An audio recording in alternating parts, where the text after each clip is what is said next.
Hello there. Where's the robot blanket? There it is! Actually, this isn't really the nerd spanning video. The robot blanket doesn't belong. Okay. So that's gonna be jarring. So I work in retail, and I interact with people a lot. And while interacting with people, I think things about them and things that I should say and mountains of reasons. But then I only choose the select things to say for retail. Because the thing is, there's plans that we sell, and there's several ways to sell plans. And most people that listen to you and really understand what the plan is for will get the plans. Because the idea of the plan is pretty much customer service. So if someone buys something, if it breaks in 3 months, the store's not liable because we only have 2 weeks before we can do anything. But if you buy a year warranty, then we can replace it for up to a year, 2 years, 3 years, depends on the plan. And this is mainly for the people that will come in after 3 months and be complaining about the thing broken, it's our fault, and it's inferior product. And for those ranting people, that's why we sell it. 1, because it's profitable, because not everyone's will break. And 2, so we have something to do when people are unhappy after something breaking in 3 months.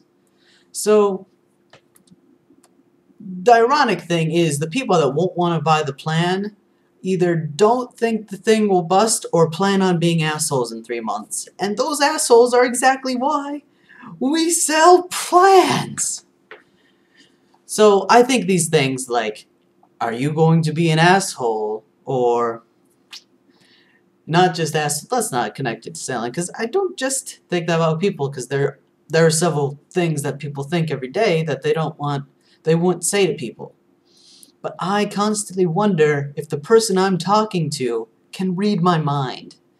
And it hasn't occurred to me, but it's recently come to my attention that this isn't a normal thing. That people don't worry about other people reading their minds. It's just me. Apparently. I was at work, and I'm talking to my friend, I'm like, hey friend, when you're talking to people, do you ever wonder about them reading your mind? Like, what?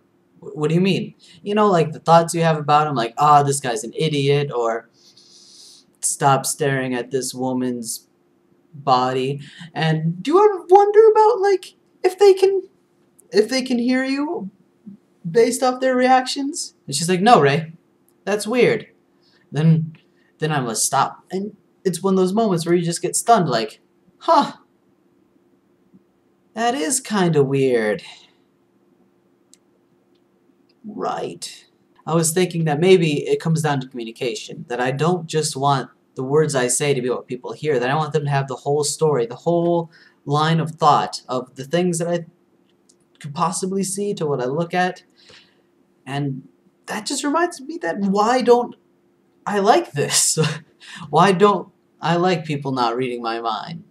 Let's split all the infinitives because it doesn't get confusing. That made me think of why don't I want the privacy of my own thoughts? Why do I want people to be able to invade this? It all just might come down to who gets to see the real you?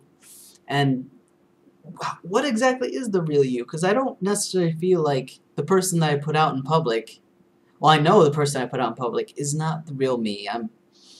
I'm very reserved all the time, as we are in society, and why don't I want that?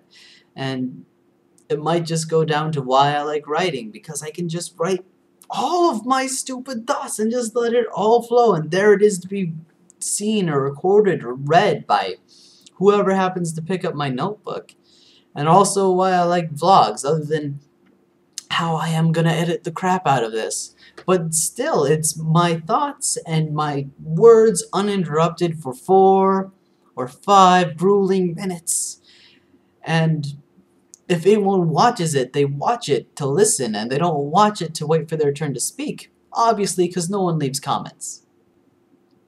So you can break that vow if you'd like.